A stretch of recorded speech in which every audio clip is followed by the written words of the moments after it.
accept the wisdom that power corrupts. Yet we have created a society where order itself is contingent upon the benevolence of power. And you can see that reflected in the way that we talk to our children. We tell our children, oh, the policeman is your friend. The soldier is fighting for our freedom.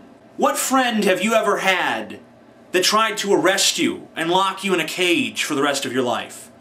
What freedom do you have that some citizen living in a country that you've never heard of presents a threat to?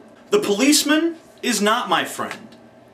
And my freedom doesn't stem from the government. In fact, power can only create oppression. Power can never be the source of freedom. And you know what? Power doesn't even pretend to be. Not in this country. Here, power tells you, give us more of your freedom so that we can ensure greater security. Whatever happened to give me liberty or give me death? That got forgotten somewhere along the way in this country. And yeah, the police will protect you if someone's trying to break into your house. And the army will protect you if another country tries to invade. But what happens when the police are trying to break into your house? And what happens when we're invaded by our own army?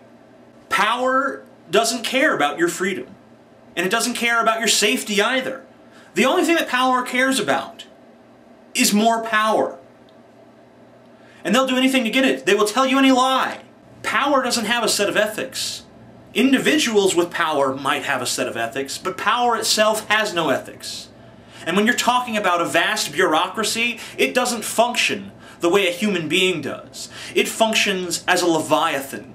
It is a set of precepts, of absolutes. It is cold. It is unsympathetic. It is unempathetic. It does not care about you or me or anyone.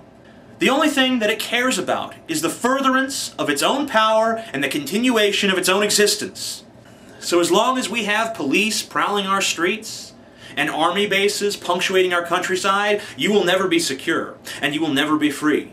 If you put a bunch of rats in a cage with a snake, the snake is not going to protect them. It's going to eat them.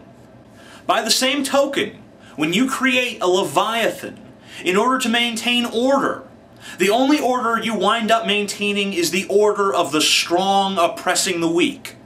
When we Americans allow cameras on our street corners and tracking devices in our cars and in our cell phones, and we allow ourselves to be tagged with social security numbers and driver's license numbers and so on and so forth, when we do all that, we're trusting power. We're trusting the very same power that has put more people in jail per capita than any other nation on the face of this planet.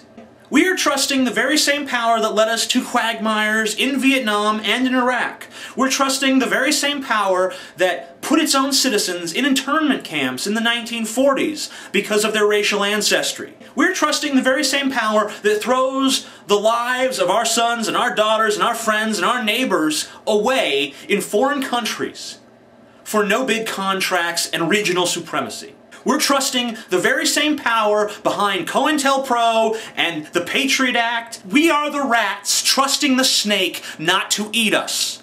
And maybe you're one of the rats who sits around and says, oh, I like the snake. I feel safe with that snake in this cage. You know, eating all the nasty rats so that I can feel safe and secure. You know, and every time a new rat gets eaten, you say, fuck that rat. I never liked him anyway. If he wasn't doing anything wrong, the snake wouldn't have eaten him. And later on, when you're digesting in the snake's belly and you sit there and think, what did I ever do wrong? What you did wrong was allow the fucking snake to live in the first place.